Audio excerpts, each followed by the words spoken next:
अस्सलामुअलैकुम। तो इस वीडियो में हम डिस्कस करने वाले हैं अल्काइल हैलाइड्स को, अल्काइल हैलाइड्स की केमिस्ट्री को, उनकी प्रिपरेशन को और उनसे रिलेटेड हर उस रिएक्शन को जो कि हमारी बुक में मौजूद है। सबसे पहले हम चलते हैं अल्काइल हैलाइड्स के इंट्रोडक्शन की तरफ। जब हम अल्काइल हैलाइड्स के इस नेम पर गौर करते हैं तो हमें पता चलता है कि अल्काइल हैलाइड्स दो वर्ड्स हैं, एक है अल्काइल और एक है हैलाइड्स। अब हैलाइड्स ये जो वर्ड है ये ड्राइव है हैलोजेंस से। हैलोजेंस दरअसल हमारे पीरियोडिक टेबल में मौजूद पूरा एक कॉलम है जो कि 7th A कॉलम है, और इसके अंदर मौजूद हर एटम को और हर एलिमेंट को जो है हम हैलोजन कहते हैं।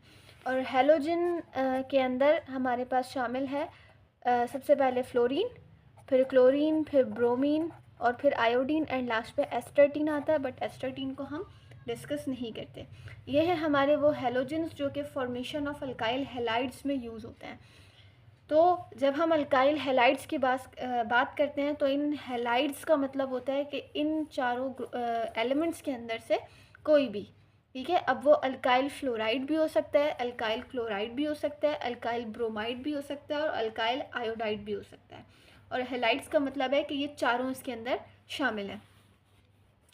और अल्काइल रेडिकल का मतलब ये होता है कि हम जितने भी कार्बन के जो प्रीफिक्सेस यूज़ करते हैं, जैसे कि हम CH3 यूज़ करते हैं, यानी कि ईथ, मीथ, प्रोप और ब्यूट, और इस तरह करके हम जो भी प्रीफिक्सेस यूज़ करते हैं उन सबको हम कहते हैं अल्काइल रेडिकल्स, ठीक है। अब अल्काइल रेडिकल्स इन चारों में से जिनके साथ भी जाके अटैच होता है तो उस तरह करके हम उसका नाम लिख लेते हैं। फॉर एग्ज़ाम्पल, ये हमारे पास एक कंपाउंड है जिसमें carbon to carbon single bond है। इसके अलावा यहाँ पर इसकी 3 वैलेंसी खाली है, यहाँ पर भी इसकी 3 वैलेंसीज खाली हैं। अब हम क्या करेंगे, हमें पता है कि ये एक ऑर्गेनिक कंपाउंड है, ठीक है, बट इसके एटलीस्ट एक एंड पर या एक बॉन्ड उस कंपाउंड में ऐसा होना चाहिए जो कि हैलोजेंस के साथ होना चाहिए। तो हम यहाँ पर फॉर एग्जांपल क्लोरीन लगा लेते हैं। तो हमें पता है कि यहाँ पर 2 कार्बन है, दैट्स वाई हम इसको कहेंगे इथाइल क्लोराइड। इथाइल ये पूरा ग्रुप है और दैट्स वाई ये क्लोरीन है, तो इसको हमने कहा इथाइल क्लोराइड। और हम ये कह सकते हैं कि इथाइल क्लोराइड एक अल्काइल हैलाइड है। तो हमें पता ये चला कि अल्काइल हैलाइड्स होते क्या हैं। अब हमारी बुक के मुताबिक अल्काइल हैलाइड्स की 3 टाइप्स बताई गई हैं, यानी कि अल्काइल हैलाइड्स की 3 तरह के अल्काइल हैलाइड्स होते हैं। तो सबसे पहले हम उन सब के स्ट्रक्चर्स बना लेते हैं और हम फिर डिस्कस करेंगे कि किस बुनियाद पर उनकी 3 टाइप्स कही गई हैं। तो ये है उन सब के स्ट्रक्चर्स, इसकी 3 टाइप्स जो बताई गई थी। सबसे पहले हमें ये पता है कि जो अल्काइल हैलाइड्स होते हैं उसके अंदर एक तो अल्काइल रेडिकल होता है और एक हैलोजन होता है। बट जब हमारे अल्काइल हैलाइड्स में जो ये रेडिकल है वो एक से ज़्यादा होना शुरू हो जाएंगे तो हम उसको जो है वो उसी बुनियाद पर डिवाइड कर देंगे। तो सबसे पहले हमारे पास ये वाली टाइप है अल्काइल हैलाइड्स की, जिसमें ये कार्बन और हाइड्रोजन बॉन्डिंग जो है वो है। और इसके अलावा हमें पता है कि हैलोजन एटम जो होता है, सिंपल अल्काइल हैलाइड्स जो होते हैं, उसके अंदर कार्बन की 3 वैलेंसीज हाइड्रोजन के साथ जुड़ी हुई हैं और एक वैलेंसी जो है वो क्लोरीन के साथ मौजूद है, ठीक है, बिल्कुल सिंपल जो अल्काइल हैलाइड्स होते हैं उसमें। लेकिन जब हम इसकी बात करते हैं तो इसके अंदर कार्बन की 2 वैलेंसी हाइड्रोजन के साथ है, जबकि एक अल्काइल रेडिकल के साथ है और एक हमारे पास हैलोजन के साथ है। ये X यहाँ पर शो कर रहा है कि ये हैलोजेंस है और ये R शो कर रहा है कि ये रेडिकल है। अब जैसे जैसे हम इसके अंदर एक एक हाइड्रोजन को कम करते जाएंगे और उस हाइड्रोजन की जगह एक रेडिकल का इजाफा यहाँ पर हो जाएगा। तो यहाँ पर हमने एक रेडिकल था, हाइड्रोजन 2 बॉन्डेड हुए थे इस कार्बन के साथ। अब हम जब नीचे चलेंगे तो यहाँ पर 2 हाइड्रोजन इस कार्बन के साथ बॉन्ड कर दिए जाएंगे और हाइड्रोजन एक ही रह जाएगा। और तीसरे के अंदर जब हम चलेंगे तो यहाँ पर ये जो हाइड्रोजन बचा हुआ था हमने वो भी निकाल दिया और तीनों यहाँ पर रेडिकल्स अटैच हैं। तो ऐसा कार्बन जिसमें सिर्फ एक रेडिकल अटैच हो और बकिया 2 उसकी बॉन्डिंग हाइड्रोजन से हो तो हम उसको कहते हैं प्राइमरी अल्काइल हैलाइड। ठीक है, प्राइमरी अल्काइल हैलाइड को हम 1 डिग्री अल्काइल हैलाइड भी कह सकते हैं। इसके अलावा जो सेकंड है जिसमें हमारे पास 2 रेडिकल्स आ जाते हैं उसको हम कहते हैं सेकेंडरी अल्काइल हैलाइड, या कुछ लोग इसको 2 डिग्री अल्काइल हैलाइड भी कहते हैं। इसके अलावा ये थर्ड वाला जिसके अंदर आर आर आर कार्बन की तीनों वैलेंसी रेडिकल्स के साथ अटैच है और सिर्फ एक वैलेंसी हेलोजन के साथ अटैच है, उसको हम कहते हैं टर्शरी अल्काइल हैलाइड या 3 डिग्री अल्काइल हैलाइड।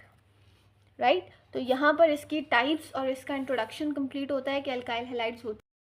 ठीक है, तो अब हम बात करते हैं प्रिपरेशन ऑफ अल्काइल हैलाइड्स की, कि अल्काइल हैलाइड्स को हम किन वेरियस मेथड्स के ज़रिए बना सकते हैं।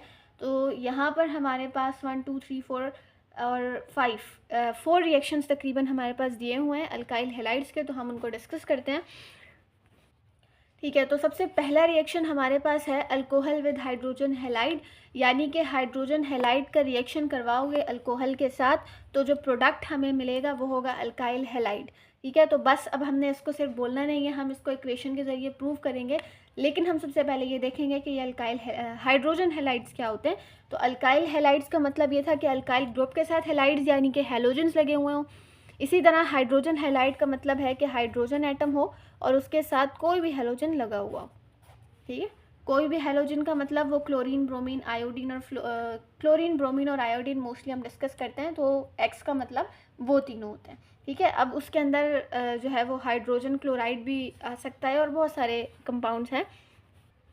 तो यहाँ पर ऐसा है कि जब हम किसी अल्कोहल का मतलब होता है ROH, ये हम जनरल इक्वेशन सबसे पहले लिखेंगे, किसी कंपाउंड का नाम नहीं ले रहे, बस उनके जनरल फार्मूलाज के ज़रिए इक्वेशन बनाएंगे।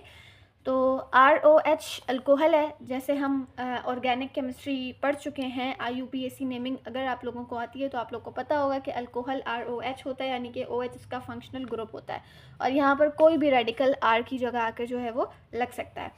जब हम इसका रिएक्शन करवाएंगे हाइड्रोजन हैलाइड के साथ यानी HX के साथ, तो हमारे पास होता क्या है, हमारे पास होता यह है कि ये वाला जो हाइड्रोजन है और ये वाला जो OH है ये यहाँ से निकल जाएगा बाहर और बाहर जाके ये बना लेगा वाटर। वाटर का मतलब H2O बना लेगा। अब बचा क्या यहाँ पर, ये X बचा और ये R बचा, तो ये X और R आपस में बॉन्डिंग कर लेंगे। इतना सिंपल सा रिएक्शन होता है। और ये XR अगर आप लोगों को नज़र आ रहा है तो ये अल्काइल हैलाइड है, यानी कि अल्काइल और हैलाइड। ठीक है, तो हमारा एक तरह से अल्काइल हैलाइड इस रिएक्शन के अंदर बन चुका है। तो अब हम इसकी एग्जांपल चेक करते हैं। तो यहाँ पर हमारे पास है इथाइल अल्कोहल, जिसको हम इथेनॉल भी कह सकते हैं। ठीक है, यानी कि CH3CH2OH। जब हम इसका रिएक्शन करवाते हैं हाइड्रोजन क्लोराइड के साथ यानी कि HCl के साथ, तो हमें मिलेगा क्या, हमें पता है कि ये वाला ये वाला हाइड्रोजन और ये वाला हाइड्रोक्सिल ग्रुप हाइड्रोक्साइड ग्रुप, ये दोनों आपस में निकल के बॉन्डिंग करेंगे और इसके नतीजे में बनेगा क्या, वाटर। ठीक है, और इसके अलावा यहाँ पर जो चीज़ बनेगी उसको हम कहेंगे CH3CH2 और Cl, और इस कंपाउंड का नाम होगा इथाइल क्लोराइड। ठीक है, और वाटर बनेगा। तो ये हमारा मेन मकसद क्या था, मेन गोल ये था कि हमने रिएक्शन करवाना है और बनाना क्या है, इथाइल क्लोराइड बनाना है। तो ये इथाइल क्लोराइड बन चुका है। अब नेक्स्ट रिएक्शन की तरफ चलते हैं। ठीक है, नेक्स्ट रिएक्शन की तरफ चलने से पहले हम एक और पॉइंट ये देख लेते हैं कि यहाँ पर इक्वेशन के ऊपर हमने ZnCl2 यानी कि जिंक क्लोराइड लिखना है। और लिखना क्यों है, क्योंकि ये एज अ कैटलिस्ट यूज़ हो रहा है और कैटलिस्ट को हम कभी भी इक्वेशन के अंदर नहीं डालते, हम उसको इन एरोज़ के ऊपर शो करते हैं। दैट्स वाई जब हम ये रिएक्शन परफॉर्म करेंगे तो हम एक एनहाइड्रस जिंक क्लोराइड को, एनहाइड्रस का मतलब वाटर उसमें नहीं होना चाहिए, हाइड्रस वो नहीं होना चाहिए, तो उसको हम एज अ कैटलिस्ट यूज़ करेंगे। ठीक है, अब सेकंड रिएक्शन हमारे पास क्या है कि अल्कोहल का रिएक्शन करा दो किसी भी हेलोजिनेटेड एजेंट के साथ। अब हेलोजिनेटेड एजेंट का मतलब क्या है, हेलोजिनेटेड एजेंट का मतलब यह है कोई भी ऐसी स्पीशी जिसके पास क्या मौजूद हो, हेलोजेंस मौजूद हो, तो उसके नतीजे में जो प्रोडक्ट बनेगा वो हमारा अल्काइल हैलाइड बनेगा। अब हमारे पास जो इक्वेशन के अंदर मौजूद है हेलोजिनेटेड एजेंट्स वो दो हैं। एक इन्होंने हमें दिया हुआ है PX3 यानी कि फॉस्फोरस ट्राई हेलाइड। अब यहाँ पर उस हेलाइड में से कुछ भी आ सकता है, क्लोरीन आएगा तो फॉस्फोरस ट्राई हेलाइड। ट्राई इसलिए कहा क्योंकि हेलाइड यानी कि हैलोजन के 3 मॉलिक्यूल्स या 3 एटम्स उसके अंदर शामिल होंगे, तो इस वजह से हमने इसको कहा। और नेक्स्ट वन हमारे पास है SOX, जिसको हम कहते हैं थायोनाइल हेलाइड। ठीक है, जब हमारे पास किसी भी कंपाउंड में सल्फ़र ऐड होता है तो हम उसके अंदर थायो का वर्ड यूज़ करते हैं। तो अब हम इन दोनों के रिएक्शंस को देखेंगे। सबसे पहले हमारे पास है कि अगर आपके पास एक अल्कोहल है यानी कि ROH, उसका रिएक्शन अगर आप करवा रहे हो इसके साथ फॉस्फोरस ट्राई हेलाइड के साथ, तो हमारे लिए जो है वो बनता क्या है, ये OH है, ठीक है, और ये P है। हमारा जो मेन मकसद है वो ये है कि हमने बनाना क्या है, हमने अल्काइल हेलाइड बनाना है, यानी कि हमें ये वाला R चाहिए होगा और यहाँ से ये हेलोजन चाहिए होगा। बस ये दो चीज़ें आपने अपने पास रखनी है, और ये जो दो चीज़ें बच जाएंगी यानी कि यहाँ वाला फॉस्फोरस, यहाँ वाला OH ग्रुप, इसको आपने निकाल के एक नया कंपाउंड बना देना है। बट वो POH किसी सूरत भी नहीं होगा, वो हमारे पास एक एसिड होगा, that is H3PO3 phosphorous acid. ठीक है, H3PO3 के अंदर बस हम इतना याद रख सकते हैं कि हमने हाइड्रोजन, ऑक्सीजन और फॉस्फोरस को अपने पास रखना है। अब और इनका जो रेशो है वो डिफरेंट है, और इस रेशो का हमें रट्टा मारना पड़ेगा कि फॉस्फोरस एसिड का फॉर्मूला क्या होता है। अब बचा कि हमारे पास ये R और X बचा है, इस R को और X को यहाँ पे लिख लो। बट मसला यहाँ पर ये आ रहा है कि यहाँ पर हेलोजन्स के 3 एटम हैं और यहाँ पर हमारे पास प्रोडक्ट में हेलोजन का 1 एटम है, यानी कि ये इक्वेशन अनबैलेंस्ड है। तो हम इसको बैलेंस करने के लिए इस रेडिकल के साथ भी 3 लगा देंगे और इस रेडिकल के साथ भी 3 लगा देंगे, जिसकी वजह से यहाँ पर भी रेडिकल्स 3 हो जाएंगे, यहाँ पर भी रेडिकल्स 3 हो जाएंगे, यहाँ पर X यानी कि हेलोजन्स 3 हो जाएंगे और यहाँ पर भी X 3 हो जाएंगे। ये तो थी इसकी जनरल इक्वेशन। बट अब हम इसकी एग्जाम्पल की तरफ चलते हैं, जो कि हमारे पास है कि हमने लेना है एक इथाइल अल्कोहल यानी कि CH3CH2OH, और इसका रिएक्शन हमने करवा देना है फॉस्फोरस क्लोराइड के साथ ट्राईक्लोराइड। ठीक है, फॉस्फोरस ट्राईक्लोराइड के साथ रिएक्शन कराएंगे। जब यहाँ पर 3R लिखा है तो यहाँ पर भी 3 लिख देंगे। जब आगे पहुँचे तो हमें पता चला कि OH और ये P फॉस्फोरस हमारे काम का नहीं है, तो इनको निकाल के बाहर फेंका और बना दिया क्या, H3PO3 यानी कि फॉस्फोरस एसिड। अब जो बचा वो हमारे काम का है, और वो क्यों काम का है, क्योंकि हमने बनाना ही वो है H3CH2 और यहाँ पर क्या बना Cl यानी कि क्लोरीन। तो इस चीज़ को जो कि निकल के बाहर आई है इसको हम क्या कहेंगे, इथाइल क्लोराइड। अब अगर हम गौर करें तो हमने जो सबसे पहले स्टेप में अल्कोहल का रिएक्शन हाइड्रोजन हेलाइड के साथ करवा के ये जो कंपाउंड बनाया था, इस कंपाउंड का भी जो नाम है वो इथाइल क्लोराइड ही है। और अब जो हमने रिएक्शन कराया है इसके एटम का नाम भी इथाइल क्लोराइड है, बट फ़र्क इतना है कि यहाँ पर एक कंपाउंड मिला है, यहाँ पर 3 कंपाउंड मिल रहा है। ठीक है, अब हम चलते हैं अपने दूसरे हेलोजिनेटेड एजेंट के पास, जो कि है SOX यानी कि थायोनाइल हेलाइड। ठीक है, तो थायोनाइल हेलाइड में भी सबसे पहले हम क्या लेंगे, इसी को लेंगे ROH को यानी कि अल्कोहल को। अल्कोहल को लेने के बाद हमने क्या लेना है, SOX को लेना है। ठीक है, X को लेने के बाद अब इस XOX को ले लेना, यहाँ पर हेलोजन के 2 एटम्स हैं। थायोनाइल हेलाइड का जो फॉर्मूला है वो ये होता है। अब हम आगे चलते हैं, तो हमें पता है कि यहाँ पे कौन कौन सी चीज़ें हमारे काम की नहीं है। हमें क्या चाहिए, R चाहिए और हमें चाहिए X चाहिए। ठीक है, ये 2 चीज़ें चाहिए, अल्काइल और हेलाइड।